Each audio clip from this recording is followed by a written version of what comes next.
Yes, ndabasuje kandi mbaye ikaze mwebwe mukomeje kubana natwe kuri Jimmy Empire. Nizeye ko aho umerereye mu bice bigiye bitandukanye by'igihugu mumeze neza, ndetse n'abari hanze y'igihugu nizeye ko mumeze neza. Icyo nizeye kurushaho ni uko mwakoze subscribe.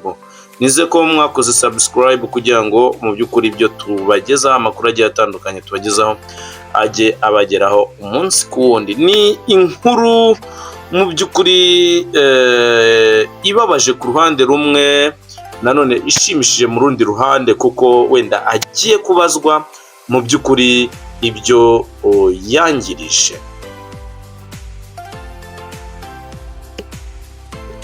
Ni inkuru ya Musenyeri Mugisha Samuel wo muri Anglikani, inkuru ivuga ko yatawe muri yombi.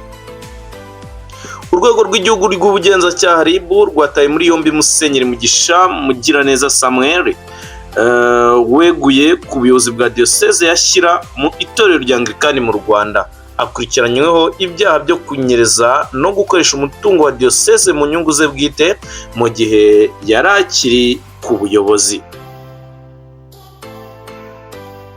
RIB kandi yatangaje ko afungiye kuri sitasiyo ya RIB ya Remera mu gihe iperereza ku byaha aregwa rikomeje. Amakuru yizewe dukesha ikinyamakuru Igihe ni uko Musenyeri Mugisha Mugiraneza Samuel yatawe muri yombi kuri uyu wa kabiri.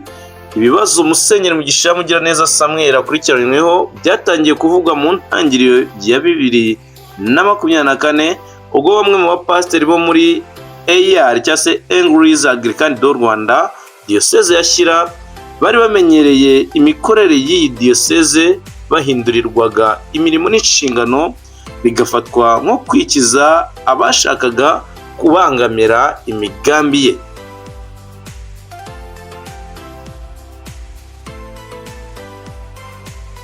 Byarakomeje bifata indi ntera kugeza aho muri Nyakanga na Kanama 2024 abashumba birukanwe mu nshingano nk'uko babimenyeshejwe mu ibaruwa yo kuwa 14 Kanama 2024, aho icyo gihe hasezerewe Pasiteri Kubwayo Charles na Pasiteri Kabaragasa Jean Baptiste. Mu cyumweru cyakurikiyeho kuwa 20 Kanama 2024, Musenyeri Mugisha Mugiraneza Samuel yongeye kwandikira abo pasiteri amabaruwa bamenyesha ko birukanywe, ndetse n'amasezerano bari bafitanye na Église Anglicane du Rwanda diyoseze ya Shyira asheshwe.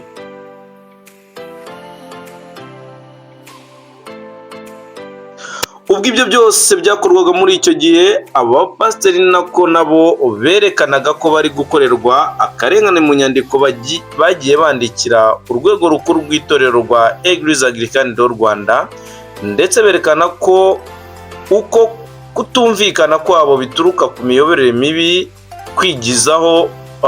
kwigwizaho umutungo no kuwucunga nabi bikorwa na Musenyeri Mugisha Mugiraneza Samuel.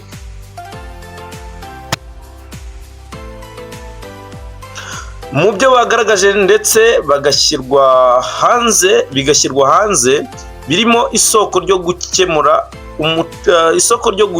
kugemura umucanga ku nyubako ya Église cyangwa se ya Église Anglicane du Rwanda diyoseze ya Shyira yari iri kubakwa mu mujyi wa Musanze, ryari rifitwe na kompanyi ya Musenyeri Mugisha Samuel, aho ndetse n'imodoka ya fuso yawutangaga yanditswe ku mazina ya Musenyeri Mugiraneza Samuel. Gusa ku rundi ruhande hari amakuru avuga ko iri soko rifitwe n'ikindi kigo.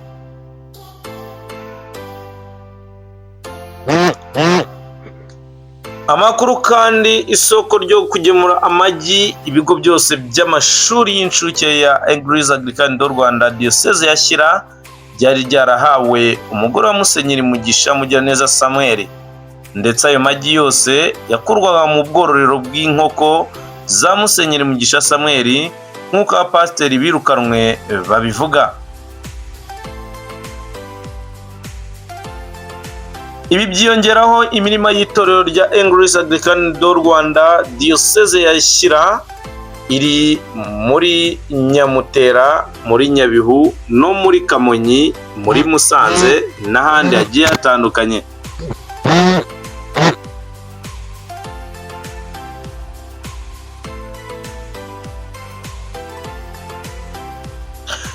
Iyi mirima ipima hegitari zigera kuri 20 ihinzweho urubingo bivugwa ko rwagaburirwaga inka za Musenyeri Dr Mugiraneza Mugisha. Nubwo Musenyeri Dr Mugiraneza Mugisha Samuel aregwa ibi, ku rundi ruhande hari abahamya ko arengana. Uwaduhaye amakuru atarashatse ko amazina ye ajya hanze yagize ati abapasiteri bahagaritswe kubera amakosa bakoze yo kwandagaza itorero mu binyamakuru kandi babeshya. Icyabarakaje nuko bahinduriwe inshingano bakajyanwa mu zindi nshingano. Umwe muri abo bapasiteri yagiye yambura abantu batandukanye amafaranga. Abonye rero hari amahirwe yo kujya kuvuga ibintu nk'ibyo ajya kubivuga. Undi we afite abantu benshi bamwishyuza amafaranga menshi atashoboye kwishyura no kumuhindurira kwashingiye kuri ibyo.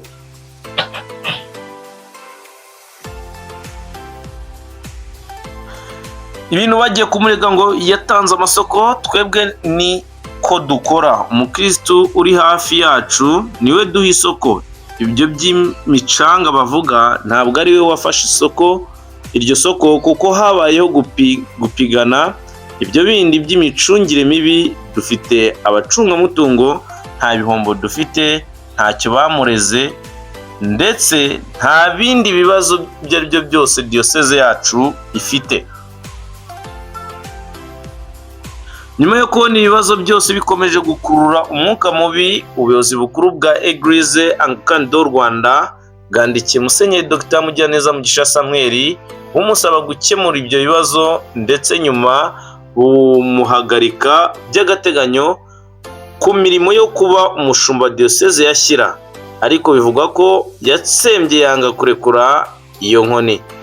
Icyo gihe RGB yinjiye muri icyo kibazo, isaba ubuyobozi bwa EAR ko bakemura ibyo bibazo, ndetse ishyiraho itsinda rihuriweho n'itorero, batangira gukora ubugenzuzi bw'ibibazo byavugwaga muri diyoseze ya Shyira n'umushumba wayo Musenyeri Dr Mugiraneza Mugisha Samuel.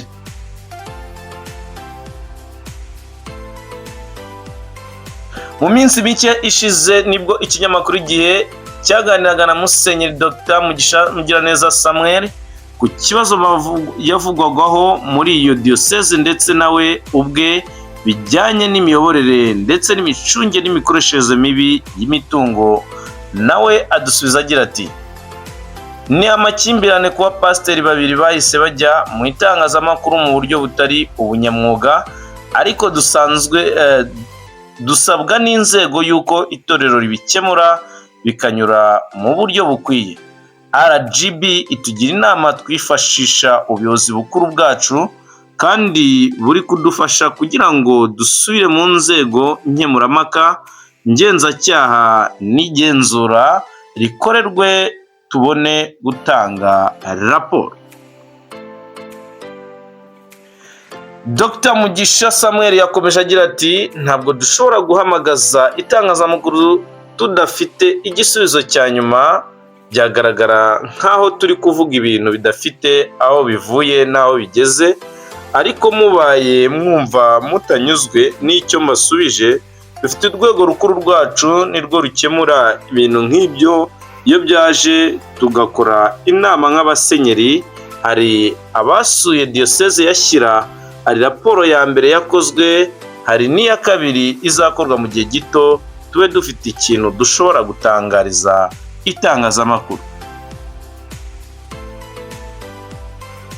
Dr Mugisha kandi yakomeje avuga ko ihagarikwa rye ryari ridakurikije amategeko kandi nabyo bari kubishakira igisubizo. Ati hari ikosa ryari ryakozwe, hari urwego bari basimbutse, biba ngombwa yuko babikosora kuko RGB yadusabye ko tubikosora nta muyobozi ujya yanga gukora icyo abandi bamutegetse. Abakristo bacu ni ukubabwira ko ikibazo cyacu kiri mu nzego zifitiye ububasha kandi mu minsi idatinze kikaba cyakemutse nta byacitse na gato igomba kuhaboneka. Ndahari kandi n'abayobozi banjye nabo barabizi, iki kibazo tuzagikemura.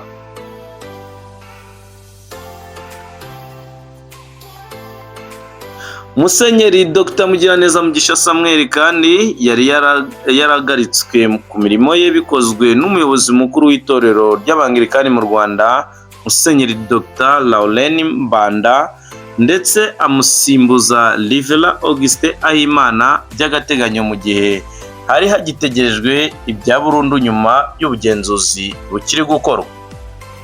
Ibaruwa nomero 48 yo muri 2024 yo kuwa 24 Ukwakira 2024 yanditswe na Musenyeri Dr Laurent Mbanda ayandikiye Livela Augustin Ahimana amwemeza nk'umushumba w'agateganyo wa Diyoseze ya Shyira, agasimbura Musenyeri Dr Mugiraneza Mugisha Samuel wahagaritswe by'agateganyo.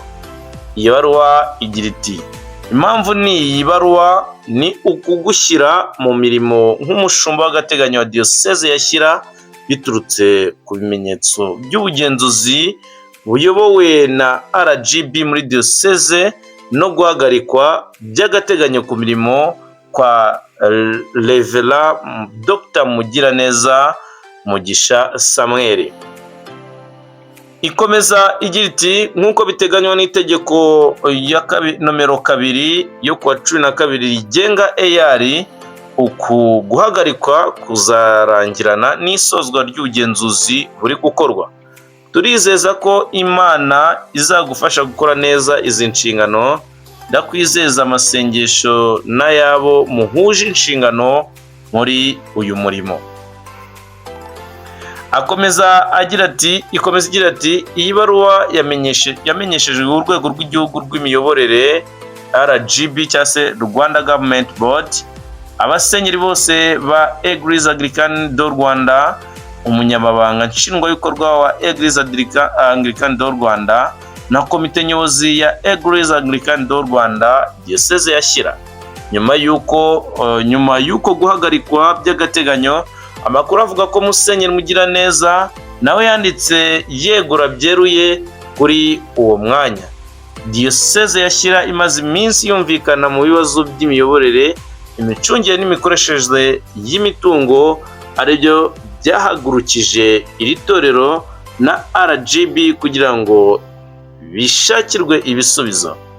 Reka rero mu by'ukuri dutegereze n'iki kijya mbere. Ese ibyo Musenyeri Mugiraneza Mugisha Samuel ashinzwa kwaba ariko kuri, cyangwa se hari ukundi kuri kubyihishe inyuma ku buryo we mu by'ukuri yagerwa umwere?